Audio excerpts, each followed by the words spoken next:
Olá, muito boa noite, muito bem-vindos e bem-vindas a mais um CBA Talks.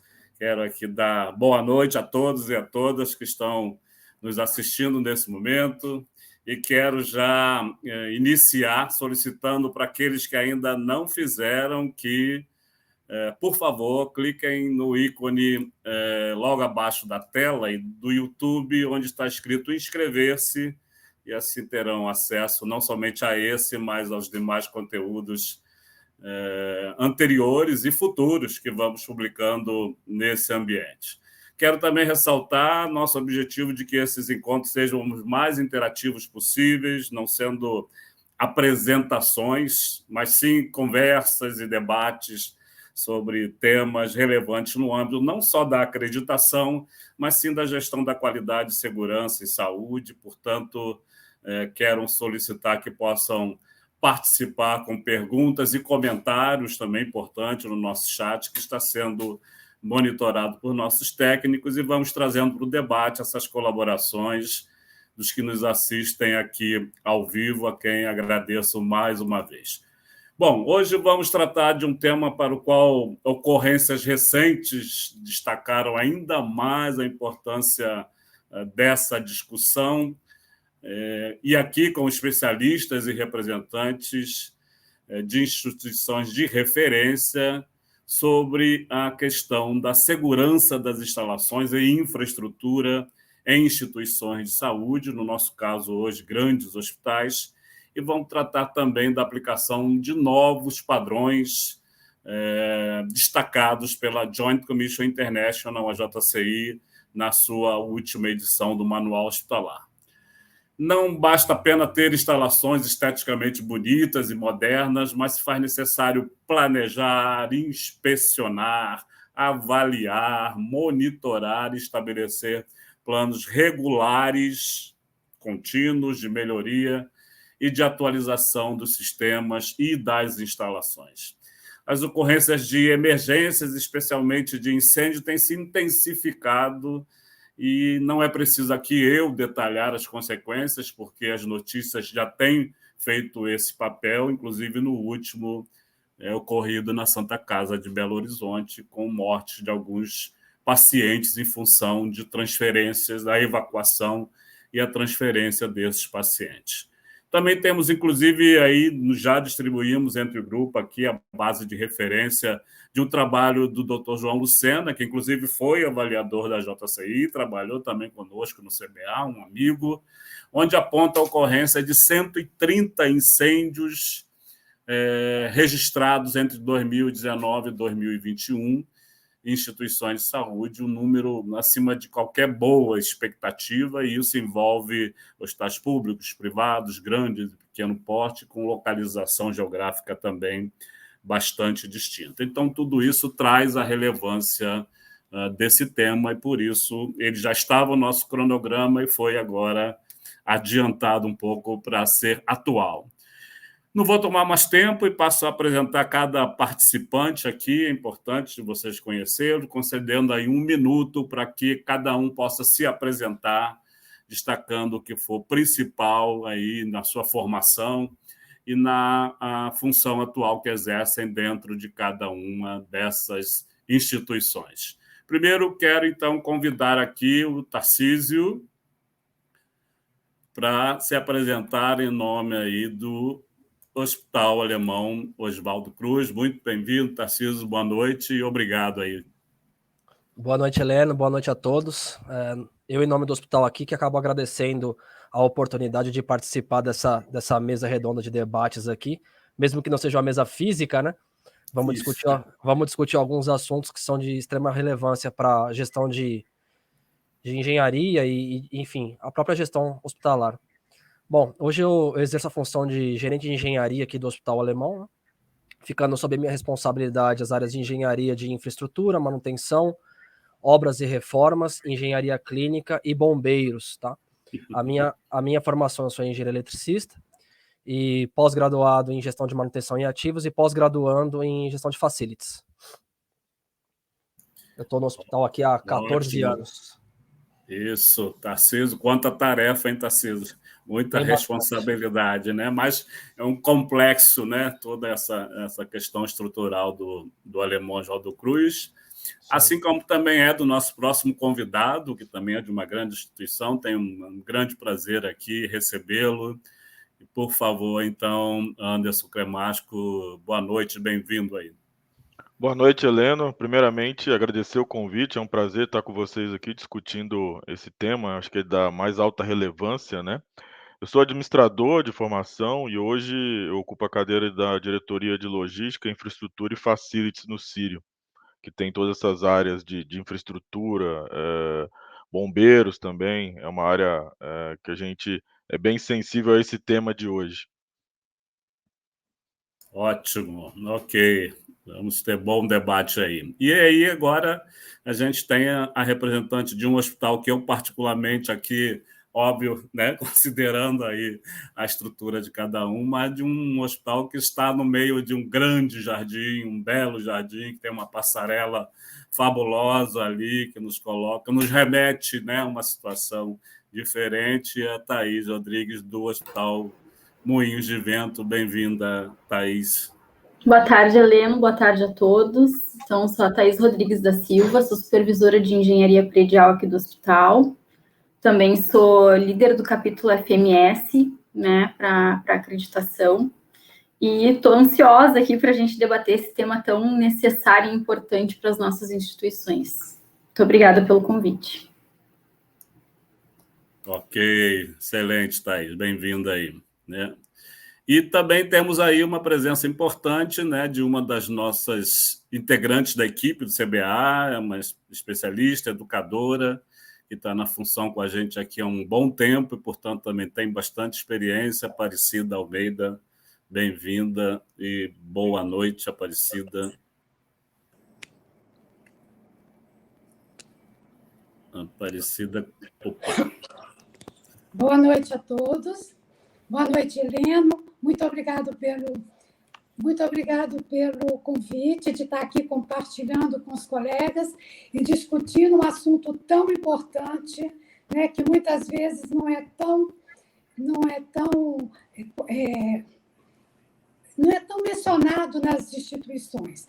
Eu sou administradora hospitalar, atuo na área da saúde há mais de 40 anos e é um privilégio falar de saúde, falar de segurança. Eu tenho um MBA em gestão em saúde, pós-graduação em qualidade e também mestrado em avaliação. Estou muito rouca, mas vou tentar falar aqui, compartilhar com vocês toda essa experiência. Muito obrigada. Ok, Aparecida. Obrigado também, já sabia um pouco dessa sua condição atual, mas com certeza vai poder contribuir. Bom, então vamos já iniciar. Cada um dos nossos participantes terá aí 15 minutos, né, como se diz, contados de relógio, para a gente poder, de fato, ir trabalhando essa questão de fazer uma introdução, cada um com aspectos específicos que a gente detalhou. Então, portanto, eu convido ao Tarcísio, para iniciar. Você tem, então, aí até 15 minutos para a gente poder conduzir o trabalho. Obrigado, Heleno. Bom, acho que o material vai subir daqui a pouquinho. Bom, o material já está na tela. Então, aqui eu vou trazer um pouquinho da nossa visibilidade com relação aí aos trabalhos que nós conduzimos no ano de 2021 e 2022 já, com relação à segurança das instalações dentro do Hospital Alemão Oswaldo Cruz, tá? Então, o primeiro slide aqui eu trago uma retrospectiva de algumas informações que estão até disponíveis, inclusive, no site da ISB, que é o Instituto Sprinkler Brasil, tá? Eles têm, inclusive, um monitoramento dos eventos de incêndio que ocorreram no nosso país desde 2012, tá? E o que eles trazem para a gente ali? Eles classificam a parte de incêndio em ambientes hospitalares dentro de um pacote maior de informações, que são os incêndios em estruturas, incêndios estruturais, tá? Então, dentro desse pacote, você tem ali comércio, depósito, educação, indústria, enfim. tem todo um pacote de aglomerados de instalações civis, aonde está incorporado o ambiente hospitalar dentro dele. Então, nessa mandala que a gente vê aqui na parte inferior esquerda da tela, você vê que ao lado mais esquerdo ali, ele diz que a área da saúde ele corresponde a 4,6% de todos os incêndios deste pacote, né? Veja, o próprio Instituto diz a dificuldade, né, que o país hoje, aí não é só as instituições de saúde, mas o país tem dificuldades em levantar esses números. Por quê?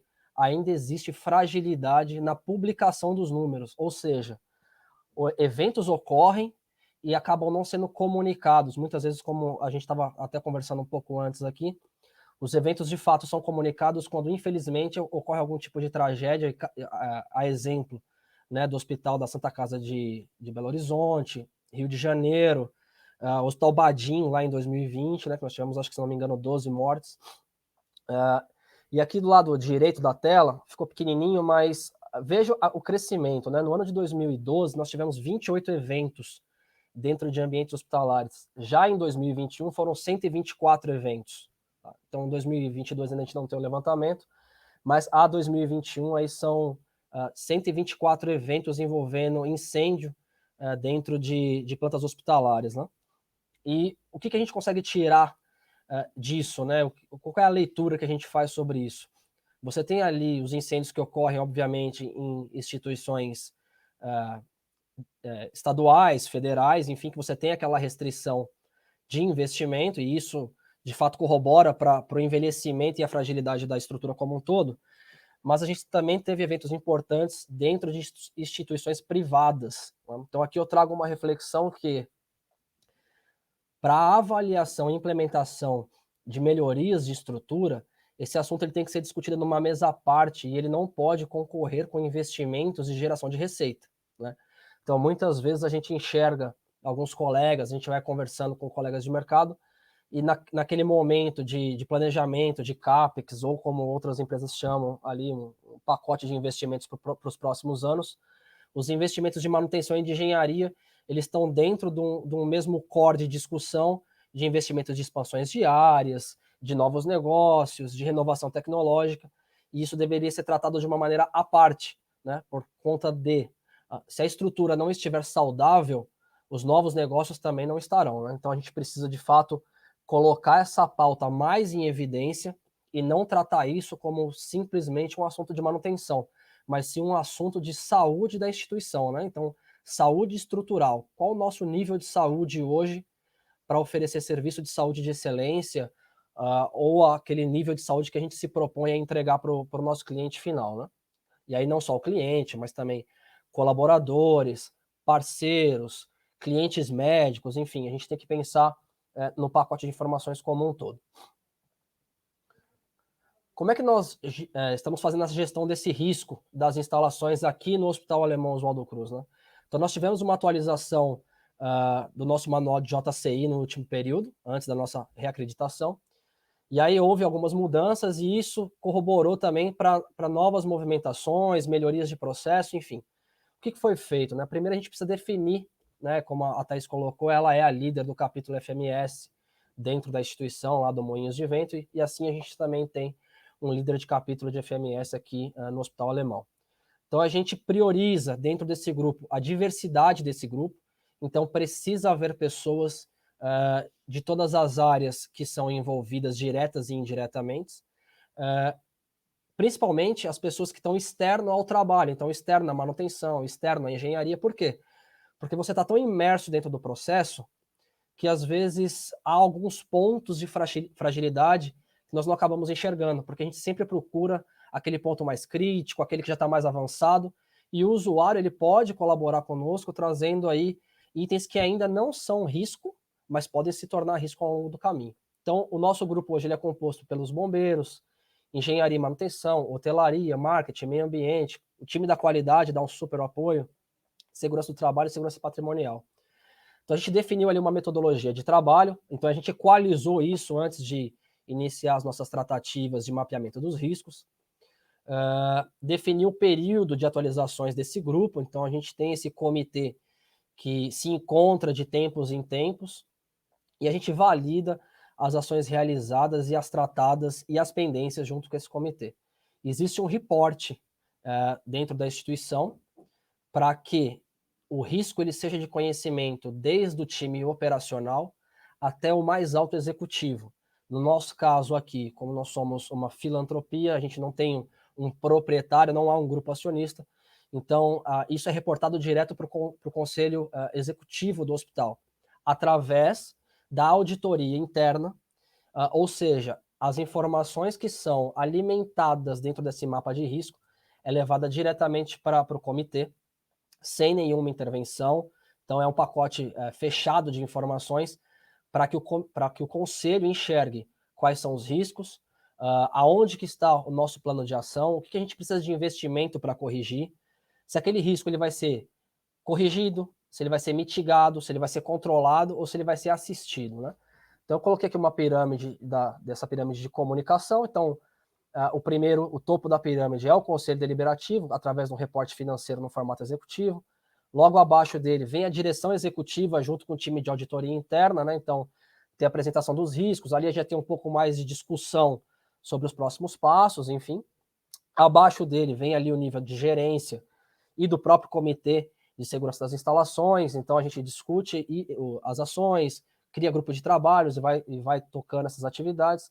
E abaixo dele o time operacional, que além de executar as atividades deliberadas pelo nível superior, que é o nível de engenharia e de gerência de lideranças, ele também é estimulado a gerar mais notificações de risco. Então a gente tem uma plataforma onde o usuário ele tem livre acesso para fazer as notificações, ele não é identificado, ele mantém a privacidade dele ali, e com isso a gente conseguiu trazer bons avanços. Tá?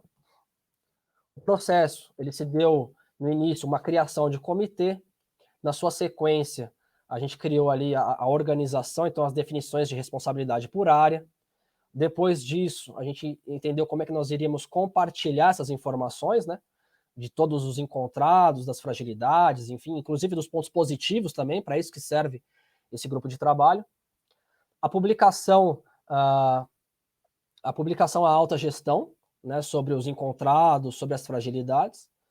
A execução, que é o plano de ação, então, por mais que a gente tenha uma série de ações, a gente classifica essas ações e coloca prazos para as entregas, para que não haja um trabalho deliberado para atacar 50 frentes de trabalho ao mesmo tempo e talvez não conseguir o melhor resultado. Então a gente foca em pequenos blocos de atividade, principalmente as mais críticas primeiro, enfim, vai definindo a forma de atuar. E após isso a gente faz a validação das entregas, com as novas visitas, novas rondas, envio das evidências para o grupo de gerenciamento do comitê, né? Então o comitê recebe as evidências, assim como a auditoria interna recebe as evidências, valida essas evidências e apresenta isso para a alta direção, né? Então aqui eu trouxe um pacote de realizações da equipe no último período, baseado ali na última versão do manual de JCI e também as melhores práticas de mercado, né? Então foi criado o comitê para tratar os assuntos de segurança, a construção de uma agenda de abordagem dos temas, as rondas, o mapeamento dos riscos. Nós implantamos uma matriz de risco, que ainda não havia essa matriz de risco. Então ela foi apresentada, inclusive, na última recertificação do hospital, a AJCI, a apresentação dos riscos, né, para a auditoria interna, diretoria, conforme eu havia comentado, revisão dos planos de contingência, que foi extremamente importante. Então isso foi tocado pelo time da engenharia aqui, através da figura do engenheiro Anderson, que é o responsável por ter redigido esse documento na época, né? O relatório institucional dos encontrados e entregas que estão conectados à FMS, então foi criado esse relatório ele virou um book, né? Então esse book ele é hoje um documento institucional, um book foi entregue aos certificadores que estiveram aqui à época da recertificação da JCI, e o outro ficou conosco. E aí os programas mais importantes conectados ao assunto que a gente está falando hoje aqui, que são os programas de atuação dos bombeiros, né? Então o programa da Brigada de Incêndio, a gente deixa de fazer ele não só de forma interna, mas parte para uma atividade externa, com simulação no ambiente controlado, enfim, para trazer mais realidade aos treinamentos. Os simulados educativos de incêndio, plano de abandono de área, então isso é feito de maneira em loco, em pequenos blocos, então não mais se faz só um simulado de um pacote como um todo para abandonar uma torre, mas sim de pequenas áreas, para estimular aqueles colaboradores a conhecerem de fato o local onde eles trabalham, entender o que é rota de fuga, por onde ele tem que ir, por onde ele não pode ir. O diálogo de segurança nas áreas também está sendo praticado pelo grupo de bombeiros. Depois desse diálogo de segurança, é gerado um relatório identificando fragilidades e pontos positivos, e dali sai um plano de ação de melhoria. A ronda dos bombeiros norteada aí, pela JCI, baseada no capítulo 8 do FMS, né? A criação das instruções de trabalho dos bombeiros, então isso tudo é padronizado hoje, não importa a planta do Hospital Alemão Oswaldo Cruz que ele esteja, essas ITs elas são distribuídas para que o trabalho seja uniforme, né? Testes de funcionamento de hidrantes, sistemas de detecção e alarme de incêndio, sistema de pressurização de incêndio, que são os sprinklers. Então hoje a gente testa bomba, válvula e o próprio chuveiro, e a ronda de mapeamento de risco também nos parceiros instalados hoje no hospital, que são principalmente serviços de conveniência. Então, quando você olha naquele primeiro gráfico que nós vimos lá no primeiro slide, as áreas de cozinha, elas estão sempre em evidências, né? Quando você fala em princípio de incêndio. Então, hoje, o nosso bombeiro do hospital, utilizando a nossa régua de segurança, ele faz essa visita nos nossos parceiros. E aqui também eu trago aqui também, agora a gente vai começar um bate-papo, mas eu trago aqui também a equipe que está envolvida nisso, diretamente conectada à engenharia, né? Então a gente tem um time de engenheiros que faz essas alimentações de documentação, que validam os testes, que trazem para mim as fragilidades, que mapeiam os serviços a serem executados, né? Então, dentro do time de engenharia de infraestrutura, a gente tem 4 engenheiros, né? Ficam 3 em uma planta e 1 em outra. E esses caras, eles sempre alimentam e retroalimentam o que é fragilidade, o que é necessidade, o que é risco, conduzem os planos de ação, cumprem com os cronogramas, né? As equipes de apoio, que sem elas não é possível alimentar esse cronograma com tanta assertividade tanta riqueza de detalhe, né? Então a gente tem qualidade, hotelaria, segurança patrimonial, enfim, várias outras áreas, e o time de bombeiros também. Então aqui eu trouxe o nome das pessoas que compõem a nossa equipe, né? E aqui uma outra reflexão que eu trago né, até olhando aqui e vendo outros assuntos, hoje a legislação ela tem alguns pontos de fragilidade com relação a sistema de combate e detecção de incêndio, e normalmente a gente se atenta só à legislação. A gente tem que começar a pensar além dela, né? A legislação ela é estadual e hora ou outra, muitos estados se baseiam pela legislação, inclusive de São Paulo, que é a mais rica de todas aí com alguns detalhes. Então, muitas vezes o sprinkler não é obrigatório, e aí é feito um investimento pensando só na validação da entrega, né? A validação dos bombeiros, o AVCB e a liberação daquele espaço para uso. A gente tem que pensar além disso, a gente tem que ir à frente disso. Inclusive estimular fóruns como esse para que as autoridades vejam o quanto a legislação ela ainda é frágil, né? Pensar, estimular também e trazer para essas discussões não só o time de engenharia, mas também os arquitetos, né? Então, quando a gente fala em instalações hospitalares, falo pelo meu hospital, acredito que o Anderson passe pelo mesmo caso também lá no Sírio e a Thaís no Moinhos de Vento. Somos instituições centenárias, né? Então, tem um prédio de 125 anos. Lá atrás, a arquitetura não pensava no plano de evacuação. Como que a gente consegue atuar hoje viabilizando uma evacuação do paciente que não consegue caminhar de maneira independente, né? Então, acho que essa é os pontos que a gente tem que se atentar hoje quando a gente começa a falar sobre segurança das instalações, não só pensando no combate do incêndio e a prevenção do incêndio, mas também no todo o aparato que está por trás disso, né? Excelente, Tarcísio. Desculpe, pessoal. Muito bom. Já na primeira fala, a gente tem aí uma série de questões que a gente pode avançar nisso, né? Até algumas referências, né? Imaginar um instituto com um nome bem sugestivo, né? Instituto Sprinkler, né? Então, isso foi citado aí, e já trazendo aí dados tanto alarmantes, a gente também está comentando sobre isso, mas imaginar que a gente tem um crescimento significativo desse tipo de ocorrências, né? E o próprio lá, a tela, slide, cita o incêndio do Federal de Bom Sucesso também, aqui no Rio de Janeiro, né? Que foi uma situação bastante crítica também, envolvendo, inclusive, a questão de consequências graves para pacientes, né? E muito dessa lógica que eu acho que é você organizar uma estrutura, como você colocou, que dê conta também da dimensão, né? Não só da estrutura física, mas de tudo aquilo que compõe a infraestrutura, os sistemas, né? Tudo aquilo que envolve, né? E você bem sabe, o próprio acesso ao hospital, né? Várias entradas, o quanto isso é um componente de dificuldade, né? E muito entender, acho que a organização que você nos traz, ela vai mostrando claramente que é preciso você definir, que é preciso você planejar, mas que é preciso também você comunicar, e essa cadeia de comunicação apresentada ela é bastante importante para as pessoas entenderem que ela não é horizontal, né? Ela é vertical e horizontal. Né? Então, é um esforço bastante significativo, e a composição da equipe mais técnica. Né? Depois a gente até pode falar um pouco aí, Tarcísio, o quanto vocês investem, por exemplo, na capacitação desses engenheiros, né? Que hoje são lideranças significativas dentro dessa estrutura. Né? Muito obrigado aí pela parte inicial. Né? Bom, o Anderson realmente também tem lá, todos três têm, acho que, né? O Anderson tem certeza, mais de 100 anos de estrutura, né? Conheço bem lá também a estrutura do Sírio, e Anderson a gente vai avançando um pouco com essa discussão de como, né? O Tarcísio apresentou como fazer para evacuar uma estrutura de uma dimensão, né, do Sírio-Libanês. Por favor, Anderson. Perfeito. Bom, parabéns, Tarcísio, pela apresentação.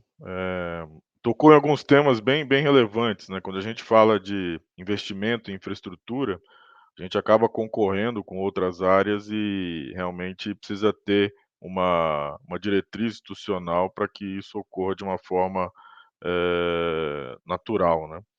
Queria começar falando 2 pontos aqui. Voltar no artigo que você citou, Heleno, do João Lucena Gonçalves, e pensar uma informação lá que eu achei bem interessante, né, dos 130 incêndios que ele, avaliou, sistema elétrico, estava em 51% dos casos, e HVAC, né, o sistema de ar-condicionado, em 24%. Então, se você juntar os dois, 75% dos incêndios em hospitais aconteceram nesses 2 sistemas elétricos e ar-condicionado, né. Isso. Então O aí Anderson, só para lembrar, você está compartilhando ainda ou está só fazendo a introdução? eu estou fazendo uma introdução e Ah, já vai já compartilhar. a Ok. gente já compartilha. E as centrais elétricas, né, são itens que mais tiveram, problema.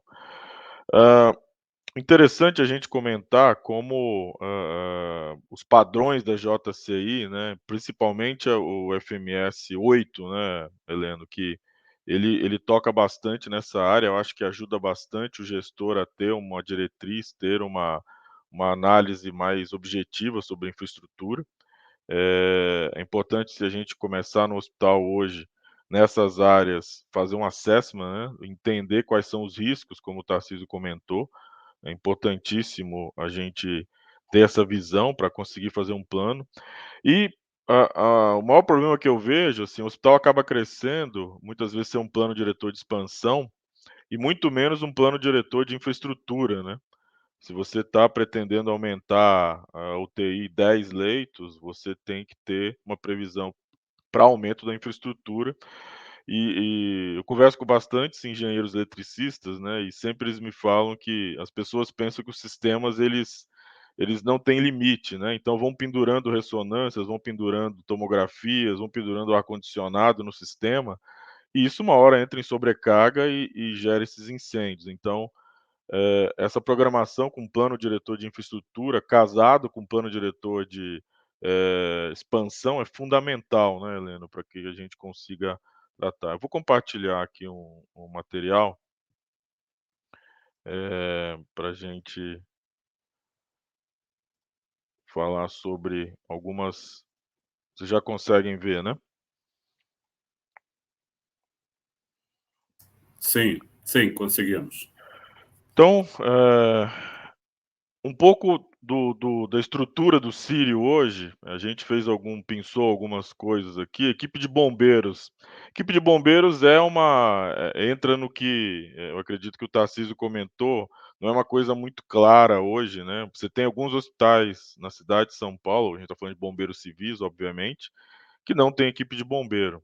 Tem os requisitos do IT-17 aqui do Corpo de Bombeiros que exigiria isso, mas acaba tendo uma penumbra aqui na legislação, né? A gente hoje no Sírio atende, tem uma equipe de 24 bombeiros, né, em 4 times, em turnos de 12 por 36. Então, assim, em todo momento no hospital a gente tem uma equipe de bombeiros civis que vão atuar em caso que os sistemas falhem, né? Então a gente tem os bombeiros para estar atuando dentro do hospital. Os equipamentos, né, de proteção coletiva de incêndio, né? Então, mais de 2.200 extintores, 421 hidrantes, 9 kits de aproximação, né, com respiração autônoma, importante para a equipe de bombeiros, para entrar em algum local que já esteja com fumaça, né? E 7 cadeiras de resgate rápido, né, também muito importante para pacientes que têm alguma limitação de locomoção e a gente precisa fazer eh, esse resgate rápido, né. Brigada de incêndio também é uma luta, né, você conseguir construir uma brigada de incêndio dentro do hospital. A gente conta com quase 2.500 brigadistas hoje no Sírio, né, mais de 220 cursos ministrados nos últimos 12 meses.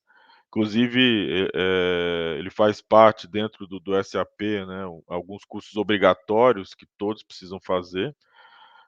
12 formações externas, né, então a gente leva a campo também nos últimos 12 meses, e as cadeiras que eu já comentei.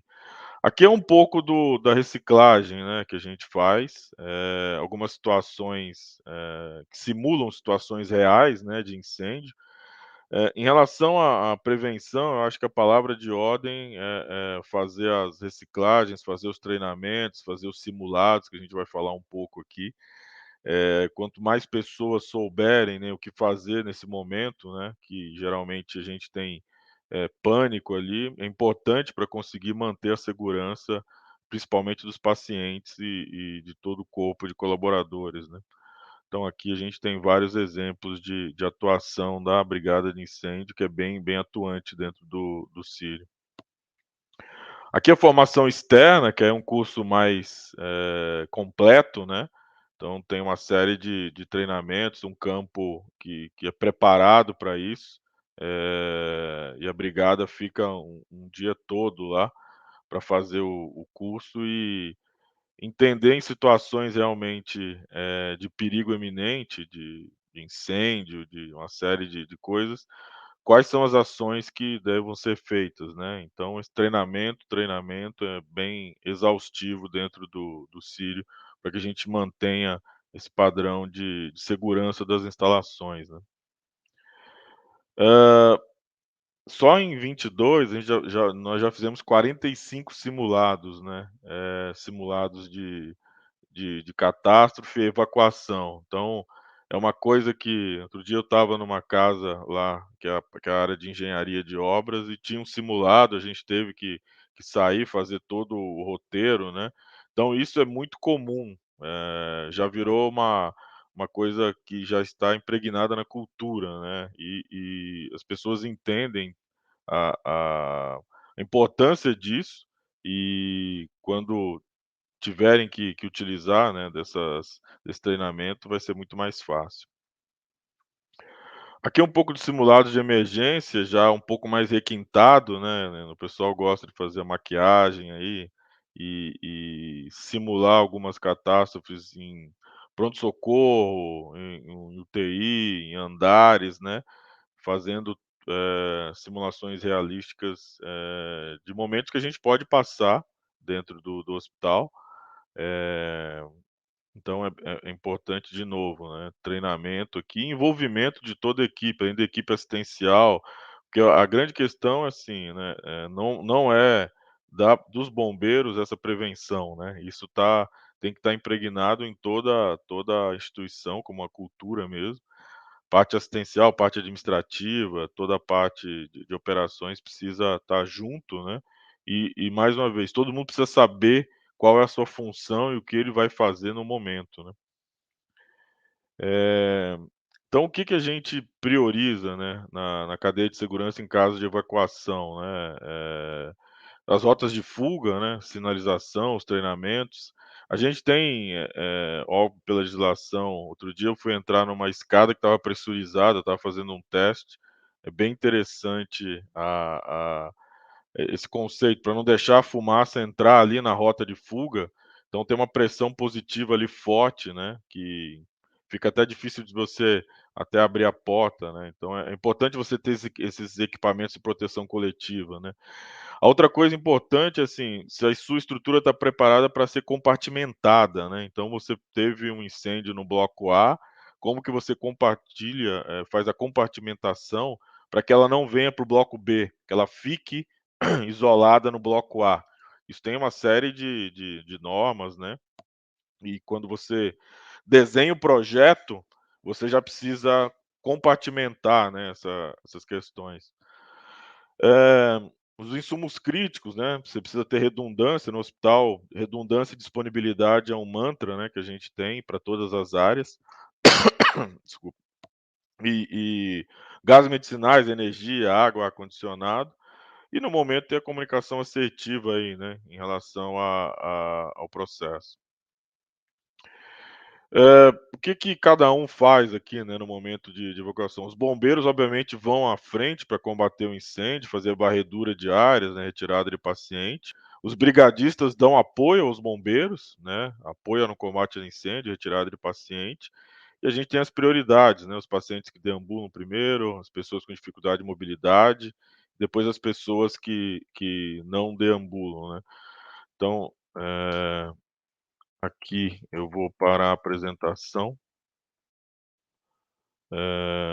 Mas basicamente a gente vê que os pilares, né, Heleno, desse processo, eles estão em treinamento, o Isso.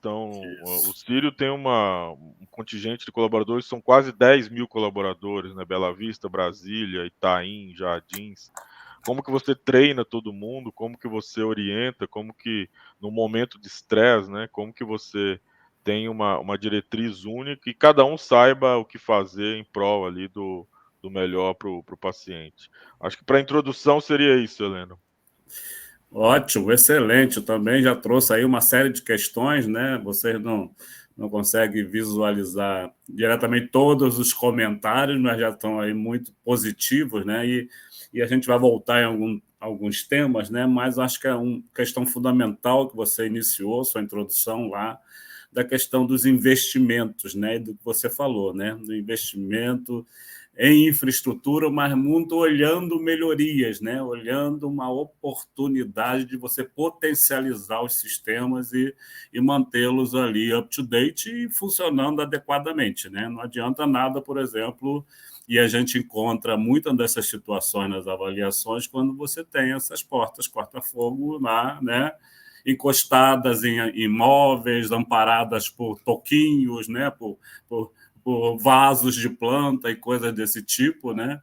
Ou quando você não tem sequer a informação de onde você desliga a central de oxigênio daquele ambiente. As UTIs têm muito essa preocupação, e as pessoas precisam estar muito cientes e ciosas, você também comentou aí, dos papéis que cada um tem, né? As pessoas, eu ouço comentário do tipo, a JCI exige que todo mundo saiba mexer em extintor de incêndio. Não está escrito isso no requisito. Está dizendo que cada um saiba fazer seu papel conforme definido na cadeia de segurança pela instituição. E muito bom você colocar esse um dos slides aí finais, estruturando esses papéis. Quem tem que combater o fogo é o bombeiro, ele está treinado, né, exatamente para isso. Outros terão papéis distintos, né, até para entender a cadeia de segurança quando a gente às vezes aborda, né? Não, agora primeiro a gente tira os mais graves. Não, ao contrário, né? Primeiro a gente tira aqueles que estão mais viáveis, né, de encaminhar. E muito do que você também citou, fundamentalmente, das redundâncias, né? Os sistemas, a gente às vezes pergunta, mas se apagar, se parar, né? Se não funcionar o elevador, o que acontece? Então, entender também como isso vai ser disponibilizado. Então, obrigado aí pelas abordagens, e aí já também alguns comentários. E a gente vai ver aí agora, então, a complementação, ouvindo a Thaís também, numa estrutura que eu conheço, também super complexa, né, Thaís, desculpe, e que veio sendo ampliada aí nos últimos anos, e aí imagino você também com essa responsabilidade aí. Conta para a gente em 15 minutos, por favor.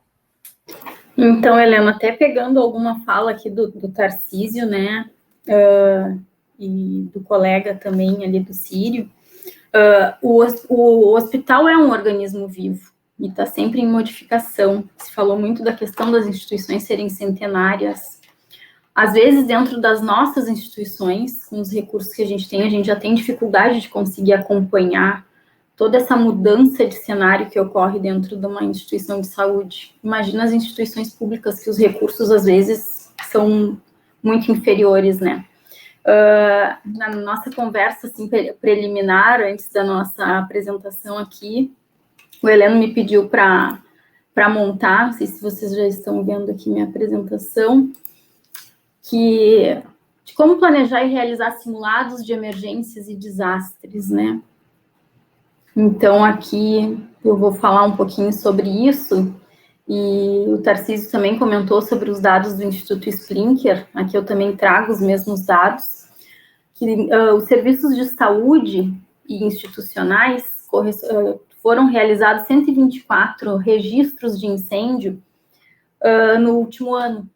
E a dificuldade que se tem para conseguir compilar e registrar esses dados, ela é muito grande. E a partir do momento que a gente começa a pesquisar sobre isso, a gente vê o quanto é dificultoso isso e o quanto realmente só as grandes catástrofes é que saem na mídia. Com certeza esse número ele é inferior à realidade, né? Porque não se tem aqui todos os números bem representados. Isso corresponde a um aumento aí de 29% comparado com o ano de 2020. Ou seja, o que está acontecendo? E aí até me fiz a pergunta, a gente conseguiu buscar as recorrências foram maiores por conta do tipo de situação e gravidade, ou realmente elas aconteceram? E aí ficou a dúvida, né? O porquê? Estamos menos preparados? Então, aqui alguns fatos que a gente tem e pode acompanhar, aqui falando, né, dos combates a incêndio na Santa Casa de Belo Horizonte, como a gente já citou antes, o hospital foi evacuado. Aqui fala já no destaque da matéria, que foi bem importante o trabalho dos brigadistas, eles que atuaram diretamente no combate, né, do princípio de incêndio.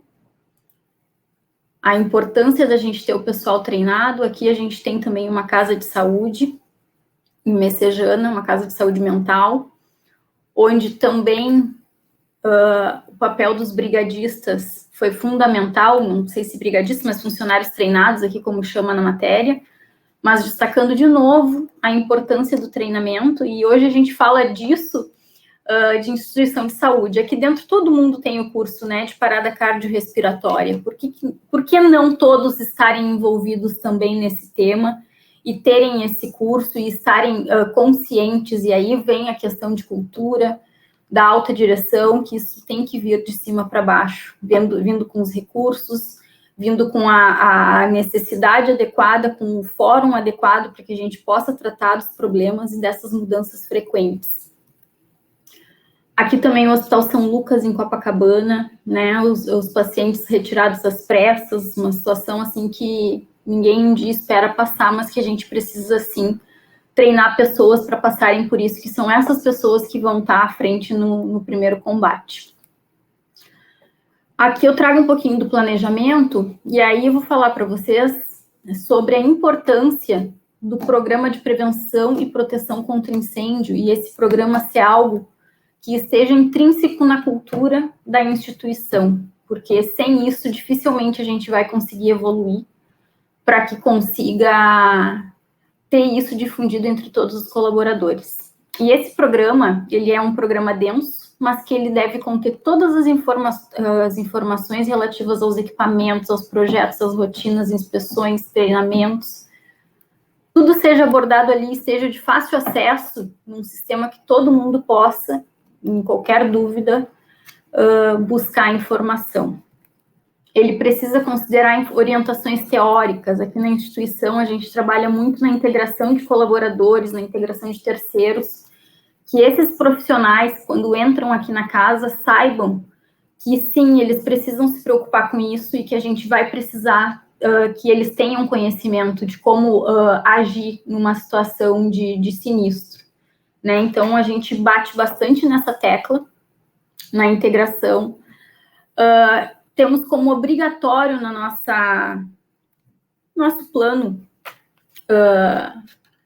de cargo ali, né, no nosso desenvolvimento aqui, que é obrigatório quando a pessoa chega para trabalhar no setor que ela vai executar o trabalho, que ela conheça e seja apresentada as rotas de fuga daquela localidade ou por todas as localidades da qual ela precisa desenvolver o trabalho dela. EAD, a gente trabalha muito a questão do EAD na prevenção e combate a incêndio, identificação, comunicação e evasão. Rota de fuga para paciente que não pode se locomover, e isso aqui tendo como treinamentos obrigatórios, inclusive como parte fundamental aí dos nossos programas de bonificação, né? Nós temos também aqui na casa a questão da formação de brigadistas, a reciclagem periódica disso. Isso começa por um treinamento teórico online, depois a gente acaba evoluindo para o treinamento prático, que é feito pelo nosso bombeiro civil.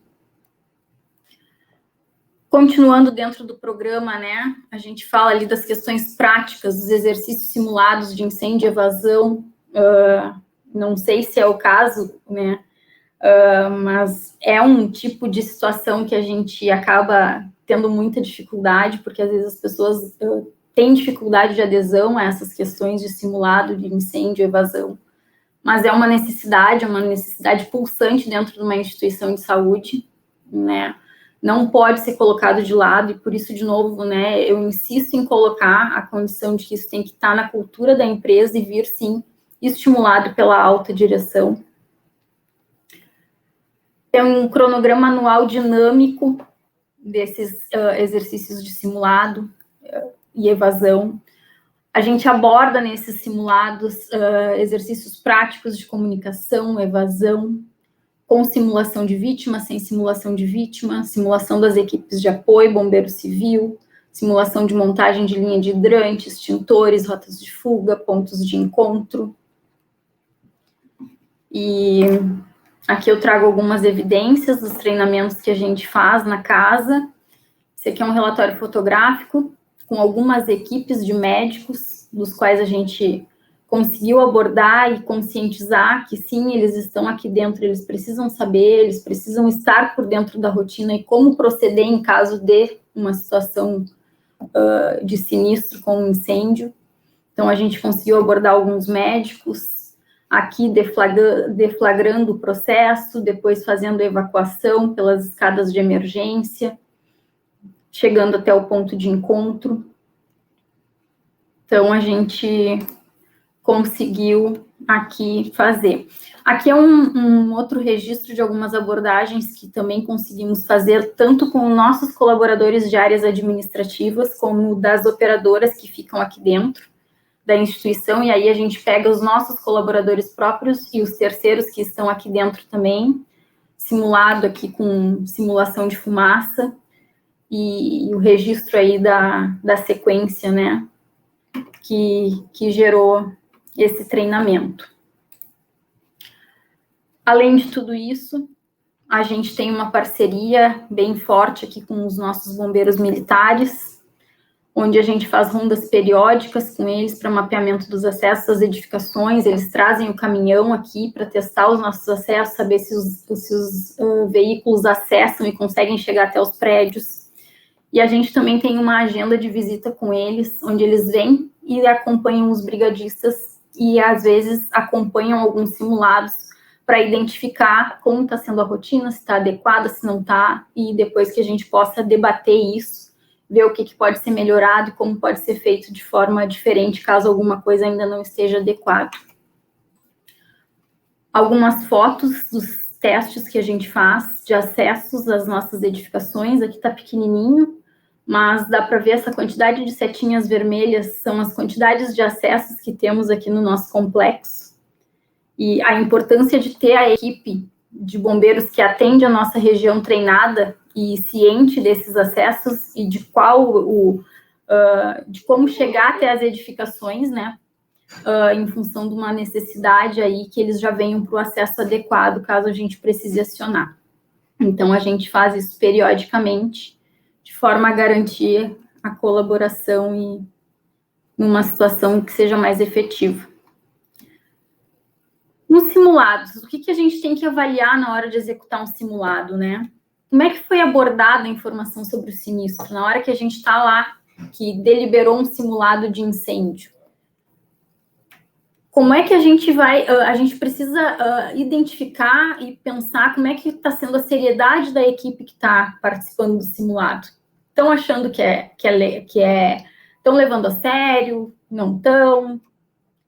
É um momento que, sim, a gente tem que entrar numa atmosfera de que, sim, está acontecendo um princípio de incêndio e é melhor que eu entre nessa atmosfera agora e saiba o que fazer do que eu seja surpreendida numa situação real e aí não saiba como agir. A revisão das rotinas de incêndio também a gente precisa avaliar durante esse simulado. A formação da fila, rotina de evasão, rota de fuga, pontos de encontro, como foi o trabalho dos brigadistas, qual foi a postura do brigadista durante o simulado, se ele tomou a frente da situação, se ele organizou, se ele procurou, se tinha mais vítimas no local. A classe do incêndio, os extintores, né? E como é que a gente registra tudo isso? Isso não é simplesmente a gente faz e fica por isso mesmo. Não, a gente registra tudo que está acontecendo, como está sendo feito, para que também a gente possa depois fazer um debriefing e poder montar um plano de ação de forma, né, a criar o fluxo de melhoria contínua. Então, a gente precisa registrar os dados do simulado, coordenado por quem foi que elaborou, quem eram os observadores, os participantes. A gente precisa avisar, sim, o Corpo de Bombeiros Militares, através de um ofício, para que eles saibam que a situação está sendo simulada, porque vai que alguém está passando, desconfie e acha que é verídico e ligue para o Corpo de Bombeiros, né? Então, para a gente não ter um problema em relação a isso. Depois a gente precisa descrever, fazer o descritivo desse simulado, as observações técnicas, olhar os pontos positivos, registrar também os pontos negativos, fazer um plano de ação para correções, e os registros fotográficos, que são sempre bem importantes e ilustrativos, além de fazer uma conclusão se foi atendido às nossas expectativas durante aquele simulado ou não. Então, desculpa, voltei aqui. Era isso, Heleno, que eu tinha aqui para compartilhar com vocês. Não sei se já usei meu tempo. Sim, está no seu tempo. Ok. Muito, muito bom, Thaís. Acho que são muito complementares. Eu estou vendo até os comentários, as pessoas estão aqui justamente falando disso, né? Uma dúvida muito, viu, Thaís? Bem interessante essa sua parte final, porque as pessoas perguntam muito, mas o que a gente faz no debriefing? O que vai para um debriefing, né? O que de fato a gente precisa avaliar ou registrar? Está aí, pessoal, um checklist do que você avaliar, do que você registrar, né? A importância de você ter a visão dos pontos positivos, dos pontos negativos, a questão das fotos, e aí a Thaís traz isso aí num arquivo muito interessante, viu, Thaís? Fotos históricas, aquelas de auditórios de médicos ali cheios, né? Isso é histórico. Precisa ir para um mural, né? Para que a gente possa incentivar todos a participarem. Muito, muito boa essa questão, né, da abordagem desses grupos distintos, mas também a estratégia de vocês, né, desde da admissão, desde o onboard lá, como essas pessoas, na verdade, são tratadas em relação a esses temas, né, fundamentais, e depois o in loco, né, e acho que isso também, de já entender as rotas de fuga, entender essa movimentação dentro do ambiente, e ainda envolvendo os terceiros, né? Isso é fundamental, todos, né? Esses hospitais têm, o Tarcísio também citou a questão lá das lojas de conveniências e outras, né? E que muitas das vezes estão fora desses quadros, e às vezes é ali que se inicia, muitas das vezes, um incêndio, né? E muito interessante, né? Essa sua estratégia, né? Que você colocou, as estratégias aí, também o Anderson um pouco apresentou, mas dos treinamentos, dos simulados, com uma periodicidade bastante regular, né? É um cronograma. E essa questão aí, né? Depois até posso te perguntar um pouco dessa parceria com o Corpo de Bombeiros, porque é, de fato, grande especialista e quem vai, na verdade, vir, né, dar conta da situação do sinistro. Então, muito, muito obrigado. Bastante informação de elogios. Obrigado, viu, Thaís? Atendeu plenamente. Obrigada. Bom, e agora, então, vamos chamar, então, a nossa colega aqui da equipe, a Aparecida, para que a gente possa, então, abordar essa questão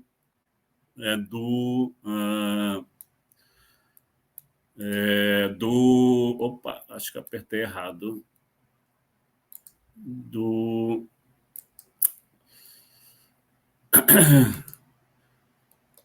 Dos padrões, né? Isso, Aparecida, que a gente tem para ver aí dos padrões do manual da Joint Commission International. Consegui compartilhar aí a tela. Vamos ver.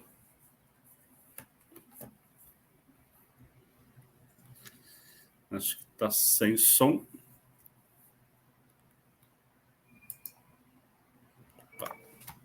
Entrou o som? Está me ouvindo? Sim, sim. Agora sim, Aparecida. Eu queria só começar falando um pouquinho de uma fala do Tarcísio, que ele fala sobre ir além da legislação, o quanto isso é importante, né? Recentemente, eu assisti a uma entrevista de um especialista na área de incêndio, que é o Marcos Kahn, que ele é até o autor do manual de prevenção contra incêndio de estabelecimentos de saúde da Anvisa, e ele chamava atenção para os hospitais, até os novos que estão sendo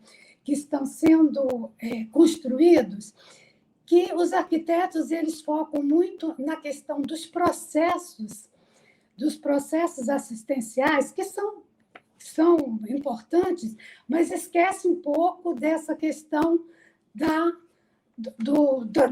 segurança contra incêndio e outros tipos de emergências que pode acontecer no hospital. E um outro ponto muito importante também que foi dito é a gente tem uma grande dificuldade, né? Porque o nosso país, nós não temos uma legislação nacional, então fica a cargo de cada estado fazer a sua legislação. Então, isso complica, porque muitos não exigem alguns tipos de dispositivos, isso tudo causa uma certa insegurança, né? E o que essa falta de estatística que nós temos hoje no Brasil, né, que é para várias áreas, mas inclusive, como já foi dito aí, para a questão de incêndio, não há uma comunicação obrigatória, os pacientes, a população, ela acredita que o ambiente hospitalar é seguro, e, na realidade, não é. E, muitas vezes, até nos surpreende, né, quando nós vemos um estudo como esse que foi mencionado, esse do artigo do João Lucena, a quantidade de incêndios que acontece e que nós nem tomamos ciência, conhecimento, uma vez que somos profissionais da área da saúde e que todas essas comunicações hoje são muito rápidas, né? Então, é um ponto da gente fazer uma reflexão. E aí, o que eu vou colocar aqui é como o manual da JCI, ele pode nos ajudar dentro das instituições a manter um ambiente seguro, não só para a questão da segurança contra incêndio, mas para todos os outros sistemas da instituição. A JCI, ela entende que para gerenciar uma instalação de forma eficaz, a gente precisa de planejar de forma multidisciplinar, educar e monitorar pelo menos 8 programas. Eu vou falar rapidamente desses programas. O nosso foco hoje é a segurança contra incêndio. Mas, como esses outros programas, eles têm uma interface muito forte com o programa de segurança contra incêndio. Quando a gente vai lá para a segurança, para o programa de segurança, né, que é um padrão que precisa ser gerenciado, ali a gente precisa pensar, né, precisamos de fazer todo um planejamento para que essa estrutura física da instituição ela esteja segura. Um exemplo, que as nossas saídas de emergência sejam seguras na hora de ter uma evacuação. Então, isso tudo está na parte do edifício. Quando a gente passa lá para a questão da proteção, que vai além dessa proteção além da proteção física, da proteção física dos nossos bens, nós temos um dado nesse artigo que foi publicado, que já foi citado aí, que 6% dos incêndios, segundo o artigo, ele foi intencional ou criminoso. Então, quando a gente analisa isso, o nosso programa de proteção, ele talvez não está sendo tão eficiente. E ele está interferindo lá no meu programa, no meu plano de segurança contra incêndio. Um outro ponto também muito importante, que a gente tem um outro padrão que fala do gerenciamento de materiais e resíduos perigosos, o que o Eliano até chegou a fazer um comentário aí, que também o Anderson citou, hoje em dia, nas instituições, né, nós temos muitos terceiros dentro da instalação do hospital. Então, muitas vezes, a gente vê um programa de gerenciamento de materiais e resíduos perigosos muito bem elaborado, com foco em tudo que aquela instituição adquiriu, tudo que ela armazena, tudo que distribui e o tratamento correto desses resíduos. Mas tem um outro fator, que é esses que estão dentro das nossas instituições e como eles estão manuseando, armazenando esses produtos. Então, esse padrão, ele é um padrão muito extenso, que requer muita atenção, porque são não só os inflamáveis, mas tem vários outros produtos que requer uma atenção especial para dar segurança no ambiente. Então, dentro mesmo dessa questão de materiais perigosos, né, a gente vê hoje, tempo atrás, o gás natural ele era usado somente para a cozinha. Hoje a gente vê o gás natural sendo utilizado para aquecimento de água, para a energia de emergência.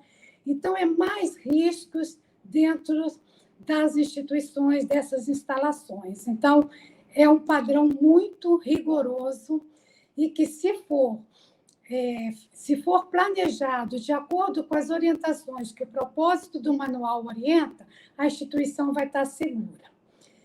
Um outro padrão também muito importante é do equipamento médico. Se eu não me engano, eu acho que foi o Anderson que falou que as pessoas pensam dentro da instituição que pode colocar todos os equipamentos, né?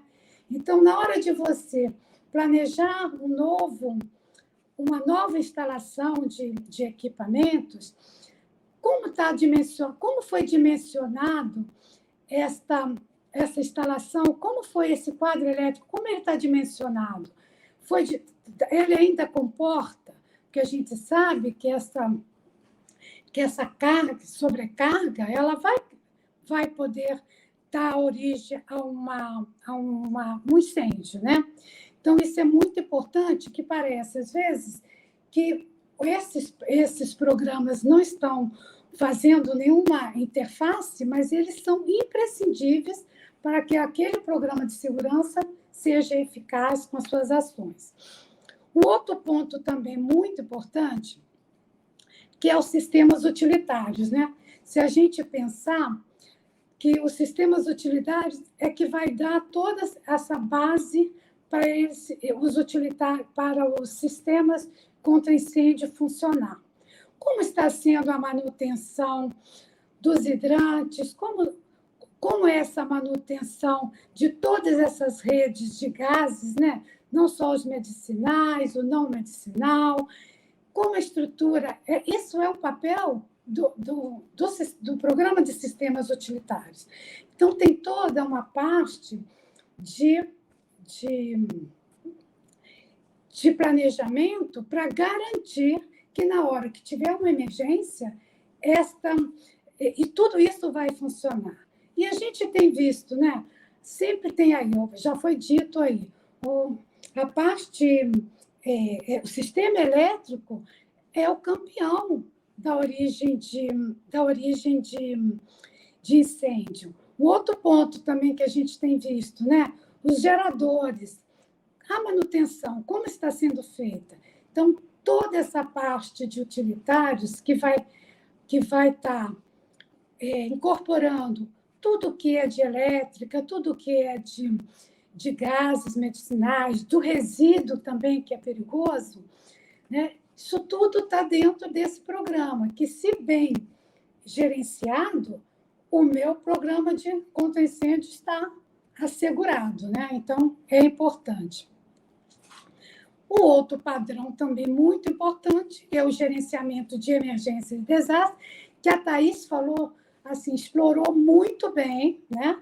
Porque se eu tenho tudo isso, todo esse programa, com todos os dispositivos, eu tenho toda uma infraestrutura, mas a equipe não está treinada, ela desconhece nossos recursos, então, esse programa,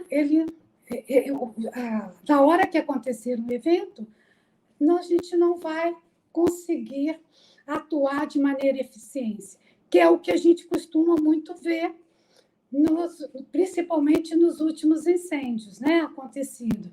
As pessoas, os profissionais, eles não têm treinamento, eles não conseguem atuar de forma efetiva. E um outro ponto também que o padrão traz, que é até um padrão novo dentro desse manual da 7ª edição, é a construção e reforma, né? Que os especialistas dizem que quando você está numa área com obras, ela aumenta em 40% aquele risco que você já fez a avaliação de risco. Então, o quanto é importante? E a gente sempre ouviu, agora isso vem mudando, que o plano de gerenciamento de obras do controle de infecção. Sem dúvida nenhuma, o controle de infecção tem um papel importantíssimo dentro desse planejamento de obra. Mas a responsabilidade de garantir segurança contra incêndio, contra todos esses sistemas utilitários que vão ser envolvidos nessa obra, quanto os materiais que vão ser utilizados, se tem inflamáveis, se não tem, isso tem que ser compartilhado com toda essa equipe, que foi muito bem colocada aí, como ela é montada. Então, pode me passar o outro slide, Heleno? No FMS 8, que até já foi colocado, ele traz para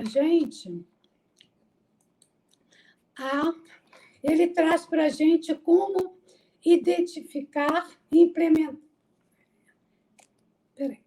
Ele fala da avaliação contínua de risco de segurança contra incêndio. Então, nesta avaliação de risco de segurança contra incêndio, que ela já vinha nas edições anteriores, trazendo separação do fogo, separação de fumaça, identificar as áreas perigosas, é o trabalho mais precioso que tem quando vocês estão fazendo a avaliação de risco. Quais são as áreas de maiores risco dentro do hospital? Como estão essas saídas de emergência? Se os sistemas de equipamento, energia elétrica, sistema de fornecimento de gases medicinais, isso já era cobrado na edição anterior e agora veio trazendo essa novidade, né, para incluir o armazenamento e manuseio de materiais potencialmente inflamáveis, procedimentos e precauções para prevenir e gerenciar os incêndios cirúrgicos e os riscos de incêndio relacionados aos projetos de construções e reforma. Então, para ver o quanto, se a gente gerencia aqueles programas bem gerenciados, o quanto vai dar subsídios ao nosso programa de contra-incêndio. Você pode passar o próximo, Helena?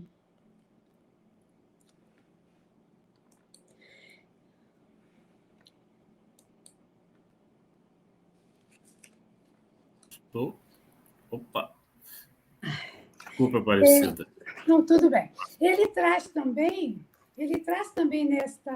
nessa nova edição a obrigatoriedade de um programa de segurança contra incêndio já identificar e implementar medidas temporárias, né? Quando os meus recursos não estão ativos, porque os sistemas, eles entram, às vezes, em pane, às vezes eu tenho que fazer uma obra e tenho que desativar algum dos sistemas. O que a instituição já preconizou que precisa ser ativado nesse momento, né?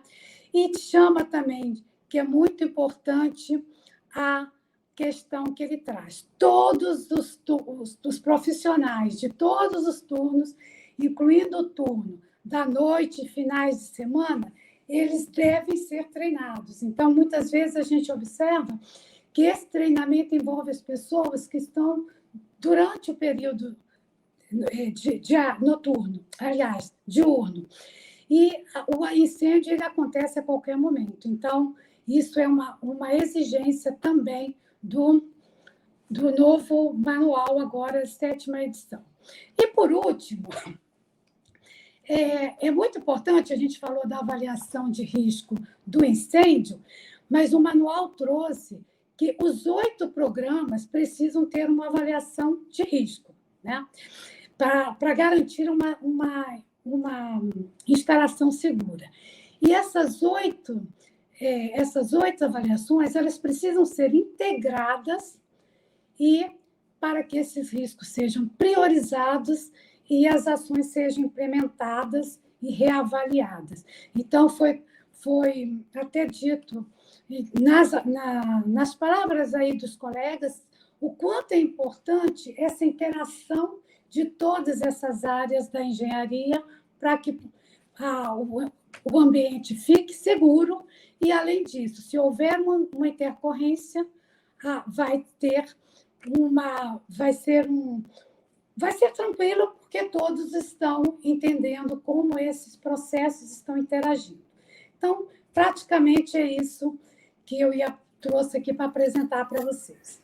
Excelente, Aparecida. Acho que faz aí um vínculo bastante importante dos padrões, né, dessas áreas que o manual traz, essa relação dos programas, né? E, obviamente, que esse que foi destacado de segurança contra incêndio ainda está aí nesse foco nosso de discussão, mas com uma grande ainda dificuldade pelas instituições, né, de saúde.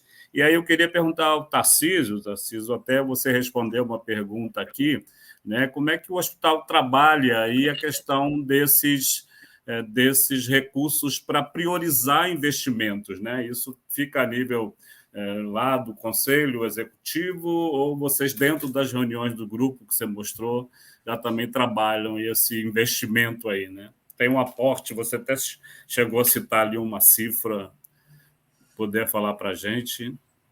Tá, o que acontece, tá, Helena e demais?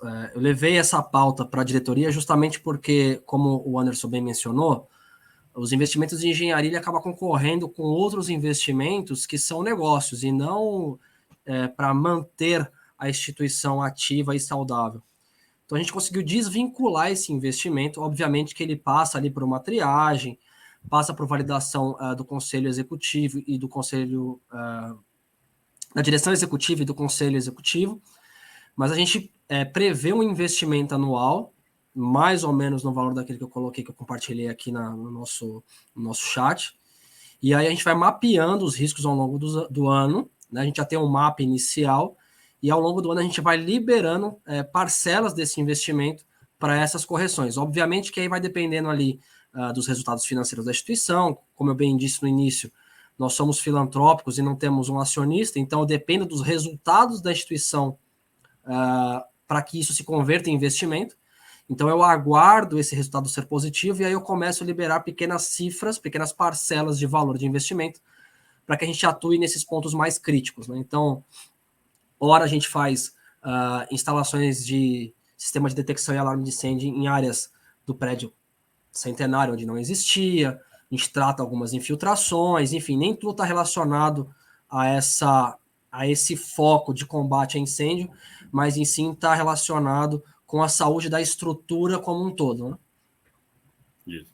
Excelente, né? Mas, de qualquer forma, tem ali uma diretiva olhando, né, esse desenho e, na verdade, um pouco dimensionando isso, né? Isso é bastante importante, né? Isso. E aí, pensar no ambiente do Anderson, acho que vocês também, com certeza, devem ter lá algumas métricas, algumas medidas para lidar com essas definições, né? Mas do ponto de vista, por exemplo, da mobilização, da sensibilização, né, dos profissionais, uma pergunta que estava aqui, a questão do comportamento seguro, né, o quanto as lideranças lá do Círio têm um papel aí nesse planejamento de vocês, né? As lideranças são fundamentais, né, Heleno? Eu acho que precisa ter uma área que puxe isso. Muitas vezes a gente tem o apoio lá da qualidade, né? A gente tem alguns padrões de ISO dentro do Círio, aí tem um grupo de SGI que também puxa isso. E a sensibilização, assim, como o Tarcísio comentou, isso precisa vir da alta governança e permear pela organização. E os líderes têm um papel fundamental, né, de acompanhar, por exemplo, os treinamentos obrigatórios. Isso aparece lá no sistema de RH, né, parece uma coisa boba, mas isso é pontuado, os gestores vêm e a gente, depois, quando vocês nos vêm auditar, isso é um dos itens, né, Heleno, que vocês avaliam, o quanto da equipe está sendo treinada. Mas passa muito. Primeiro, as pessoas precisam entender o porquê das coisas, né, Helena? Não vou fazer treinamento por fazer, então tem uma sensibilização, e isso, de alguma forma, vai impregnando na cultura da organização, né? Eu acho que é isso que a gente vê no Círio hoje. Isso, excelente, né? Eu até também puxei, porque eu sei que quando a gente está lá em avaliação, o pessoal fica, né, ansioso, né, pelo resultado, não pela questão da bonificação, mas sim pelo resultado do trabalho, né, em termos do que você comentou da segurança como um todo, né? Acho que isso é bastante... a gente observa muita mobilização, né, da equipe. Acho que isso é fundamental e que a gente destaca muito também como pontos positivos, né, durante as nossas avaliações, né? E aí até você citou isso, e a Thaís também. Thaís, eu queria perguntar um pouquinho, você citou lá a questão da bonificação também, de recompensas, né? Existe, então, um padrão para lidar também com isso dentro do Moinhos, né? Exato, Helena. A gente sempre coloca isso como um treinamento obrigatório e como o Anderson falou, né, os gestores têm acesso a esses relatórios periodicamente, de maneira que eles possam fazer ativamente essa cobrança para os colaboradores e lembrá-los, né, da importância dos treinamentos obrigatórios. Mas eu vou um pouquinho mais além, né? Eu comentei ali durante a minha apresentação em relação à parada cardiorrespiratória, né? Eu sou engenheira, mas eu fiz o treinamento de parada cardiorrespiratória. Isso não é um conhecimento que eu vou usar somente aqui dentro da instituição, mas é um conhecimento que eu levo para a vida. E a questão do incêndio também, né? E instituições de excelência, principalmente, o paciente vem aqui buscar excelência, e a excelência em tudo. Qualidade em tudo, inclusive na segurança que a gente está oferecendo quando ele está aqui dentro do nosso prédio, né? Então, a importância, sim, da gente estar batendo na tecla e incentivando nossos colegas, sempre permeando através da alta direção, e por isso uma das formas que a gente faz é no nosso programa aqui de bonificação anual, colocar isso como uma obrigatoriedade para que seja um gatilho para startar o nosso programa de bonificação. Excelente, excelente, pessoal. Acho que isso, né, eu costumo brincar nos treinamentos que eu faço, isso é humano, né? A questão da recompensa, ela é sempre importante, porque é um estímulo, isso é parte do jogo, né? Vamos dizer assim, do jogo institucional, organizacional, e, na verdade, a gente tem que entender também o quanto isso é repercutido para todo o trabalho, né? Para todo o desenvolvimento também profissional, como você bem colocou isso, né? E aí, Tarcísio, de novo, até aquele tema que eu puxei com você, né? O quanto o papel, né? Você mesmo como engenheiro, né? Imaginar essa capacitação voltada para um ambiente de saúde, né? Você veio originalmente da área de saúde ou essa experiência foi sendo adquirida? Como é que vocês um pouco abordam essa capacitação dos engenheiros no hospital? Eu sempre trabalhei na área da saúde, né? Então eu iniciei já, mas sempre na área de engenharia clínica. Migrei para a área de engenharia de infraestrutura há alguns anos, cerca de 2, 3 anos. A capacitação dos engenheiros, a capacitação técnica, essa acho que 90%, 80% dos engenheiros atende a nossa demanda. A gente foca muito mais aqui na questão de lapidar o engenheiro no entendimento do qual é o papel do engenheiro dentro da área da saúde. Eu já não me considero mais somente um engenheiro, eu me considero um trabalhador da área da saúde. Uma vez que eu tenho que transformar a minha engenharia em solução social para poder colaborar com o resultado final, que é um tratamento de excelência, um diagnóstico de excelência. Então, eu vou até pegar uma associação que a gente viu hoje num treinamento aqui internamente. Eu não construo peças para a bicicleta, eu quero entregar experiência. Então, é um aglomerado de ações que o time da engenharia entrega, que no final do dia tem que corroborar para o paciente vir aqui, ele ter um excelente atendimento na recepção, climatizada, bem ambientada, bem sinalizada, segura, né? Então, pegando aqui outras informações que a gente vê, acaba vendo no mercado, né? A gente preza por um acabamento mais premium dentro dos hospitais, né? O hospital de excelência, mas a nossa preocupação maior é o que nós temos para ofertar atrás das paredes. Isso. Eu tenho segurança atrás das paredes, né? A entrega de um porcelanato importado numa recepção, de uma iluminação indireta, de um quarto com um pouco mais de requinte, mais espaçoso, ele faz parte do pacote que eu tenho que entregar para o meu nicho, porque é um nicho. Agora, quando eu falo de segurança, é o todo, né? independente se meu hospital atende público A e B ou público D, a nossa régua de segurança tem que ser a mesma.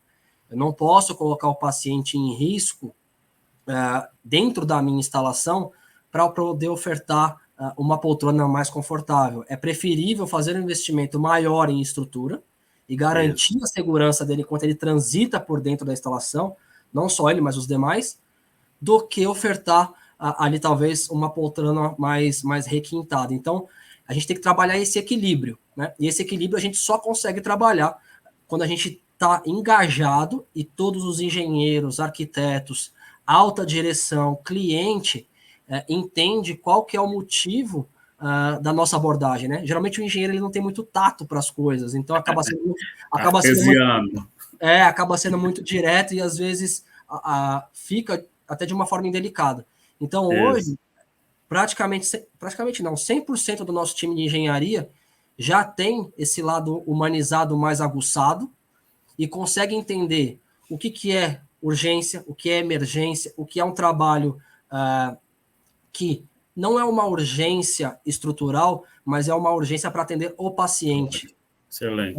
Então é isso que a gente prega aqui na instituição, e aí vindo através dos treinamentos institucionais, orientações do dia a dia e por aí vai.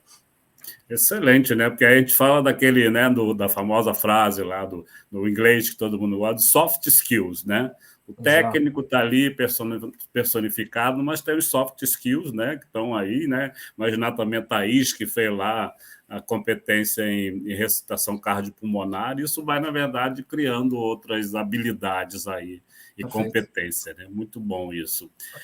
E, Anderson, aí a gente ouve em algumas explanações, né? Eu até comentei com vocês um tempo na preliminar também, que a gente, há alguns dias atrás, eu estava fazendo uma abertura no hospital e eu ouvi dizer, não, mas simulado em hospital é proibido, não pode fazer por causa de pacientes, os pacientes não podem, né? Então, eu queria que você mostrou ali um número bastante significativo, né? Como é que é essa estratégia de vocês? Os simulados são modulares, são em loco, né? E como é que vocês, na verdade, protegem também a questão do paciente em relação a isso? Perfeito, Heleno. Eu acho que muito pelo contrário, né? São obrigatórios, não são proibidos, né?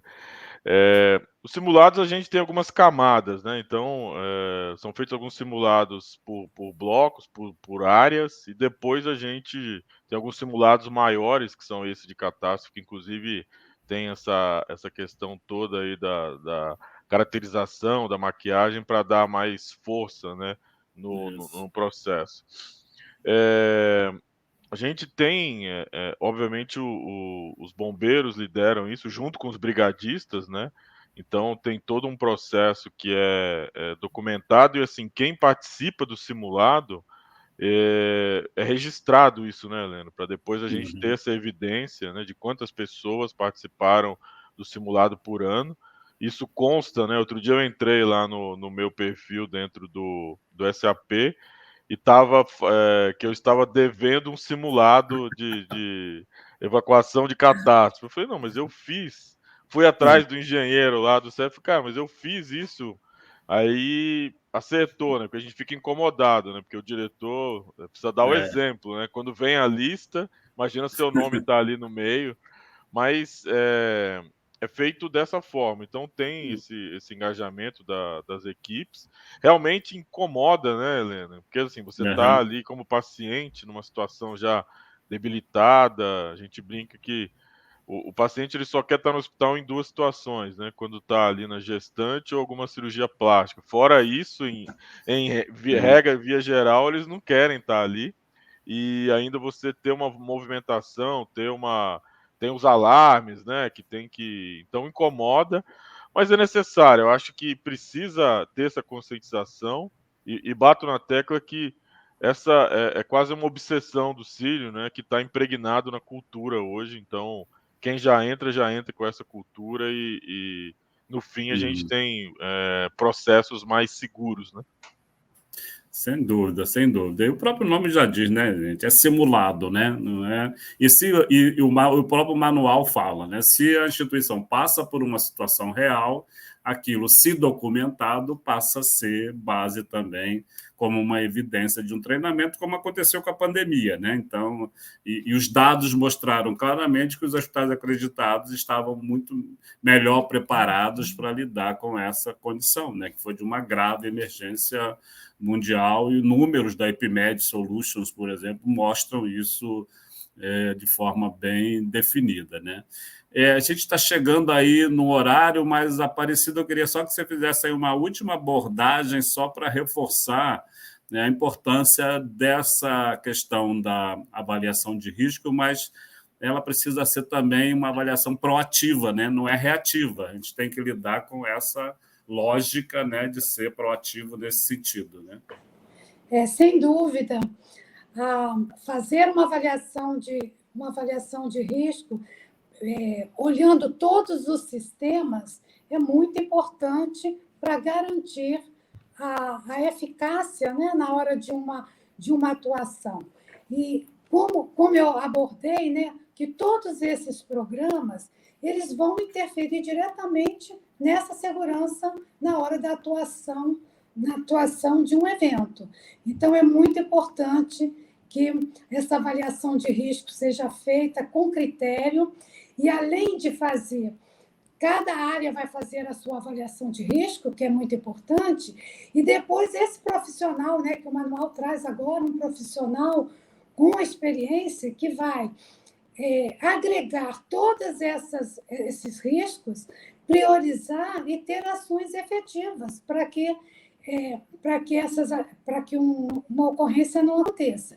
E muito importante que essa avaliação de risco ela tem que ser levada para a alta direção, para priorizar, para que esses riscos sejam realmente mitigados ou eliminados. Muito bom, isso aí, Aparecida. Né? Então, é muito que a Aparecida busca, eu sei lá, vendo os relatórios dela que ela apresenta, são detalhados e ela tem essa abordagem bastante detalhada, sistemática aí. Bom, pessoal, tempo é tudo, né? Tempo a gente não desliga, não para, não fecha a torneira, tempo vai na frente. Eu queria, então, pedir a cada 1 minuto aí do encerramento para dar uma boa noite, fazer algum destaque, se considerar, já se falando claramente do meu agradecimento, né? E, Alemã, não sei se pode ficar aí compartilhado a tela dos cursos que a gente vai ter para o segundo semestre, também queríamos chamar a atenção disso, né? Bastante importante, mas agora eu vou... Né? Então, temos aí, olha, já em agosto, aí, o método rastreador nessas datas, 16 horas, e depois, em sequência, setembro, né? Setembro, outubro, com alguns aí também um pouco em datas simultâneas, outra turma de auditoria clínica, bastante prática, de introdução à acreditação e também, aí, mais uma vez, de desfechos clínicos, olhando linhas de cuidado, né, baseado em valor. Então, por favor, acessem nosso site aí e tenham essa informação. Então, Thaís, por favor, vou dar agora a vez a você. Então, tá, Helena, eu queria agradecer a oportunidade, é sempre muito bom poder explanar, né, e conversar um pouquinho sobre engenharia hospitalar, que às vezes as pessoas que estão um pouco de fora não sabem o quanto a gente trabalha e a gente se esforça dentro de uma instituição de saúde, né. Quero agradecer também o apoio da minha colega, engenheira Rosmari Mocelin, engenheira de segurança do trabalho, aqui, que é liderança do grupo de bombeiros da instituição, que me ajudou aqui a montar a apresentação, e agradecer a todos que participaram aqui por a gente compartilhar um pouco mais de conhecimento e a nossa instituição, o hospital, de me oportunizar também estar aqui. Muito obrigada. Muito, muito obrigado. Um grande abraço lá à liderança do Moinhos, que são parceiros nossos lá também, né? Obrigada. Tarcísio, por favor. Boa noite, Helena. Eu queria agradecer realmente o convite, né? Que veio em nome da Paola, que é a nossa gerente de qualidade. Dizer que a gente fica muito feliz em saber que, de fato, somos referência dentro da CBA como entrega e que esse, de fato, é um trabalho de muitas mãos, né? Então, seria até injusto colocar alguns nomes aqui, mas é um trabalho de muitas mãos, multidisciplinar, que dá orgulho de compartilhar com outras pessoas e fico à disposição aqui, deixei na apresentação os meus contatos. Fiquem à vontade para me procurarem via WhatsApp, LinkedIn, e a gente vai trocando experiência por aí. Isso tudo é um começo, né, de uma nova rede que vai se conectando aí. Muito, muito obrigado também. Um abraço lá e agradecimento especial em nome da Paola, a direção do Oswaldo Cruz, do Alemão Oswaldo Cruz. E Anderson, por favor. Heleno, primeiro, em nome do Círio, gostaria de agradecer o convite. É um prazer estar debatendo esse tema tão relevante aqui com o Tarcísio, com a Thaís, com a Aparecida. Queria deixar uma reflexão, né? A gente está agora, esse mês foi anunciado já a questão do 5G, começa por Brasília e depois vão expandir para as capitais, né? E eu acho que esse tema, tinha uma pergunta no chat aqui sobre predição. Eu acho que passa muito, né, toda essa prevenção de todos esses acidentes aí, a gente vai conseguir ter uma melhor aferição com uma predição, né? Porque o equipamento ele não quebra, ele vem quebrando durante o tempo e um painel ele não vai incendiar de uma hora para outra, ele vem aquecendo e isso depois gera um incêndio, né? Então eu acho que a gente vai entrar numa nova fronteira agora, com todo o BMS, né, que a gente tem, o Círio tem uma estrutura muito robusta de gerenciamento das infraestruturas e creio que a gente vai entrar nessa nova fase. Agradeço o convite e fico à disposição também para a gente debater outros pontos. Ok. Muito obrigado, né? E acho que isso a gente está conectando, né, esses espaços e essas pessoas, e é o que a gente quer, né? Então, Aparecida, por favor, para a gente encerrar o nosso boa noite. Eu quero agradecer a oportunidade de ter dividido esse evento aqui com os especialistas e deixar claro que a segurança do ambiente ela não é só de responsabilidade do SESMIT, da engenharia, da segurança, ela é responsabilidade de todos. Então, somente vamos ter ambiente seguro se todos entenderem seu papel. Por isso, treinar é o principal para manter um ambiente seguro. Muito obrigado pela oportunidade, Heleno, de dividir aqui com os colegas este evento. Ok, Aparecido. Muito obrigado a você, né, de casa e a todos aí. Lembrando, pessoal, que está lá no canal do YouTube, CBA Talks, está a gravação desse e de outros eventos anteriores. E eu aqui, então, mais uma vez, agradeço muito e esperando, de fato, ter contribuído. Estou vendo aqui os comentários muito positivos, quero que a gente possa sempre aí, com temas desses relevantes, poder aumentar essa oportunidade de qualificação, de capacitação, que é isso o objetivo do nosso CBA Talks dentro do CBA Education. Então, muito obrigado, uma boa noite a todos e até uma próxima edição.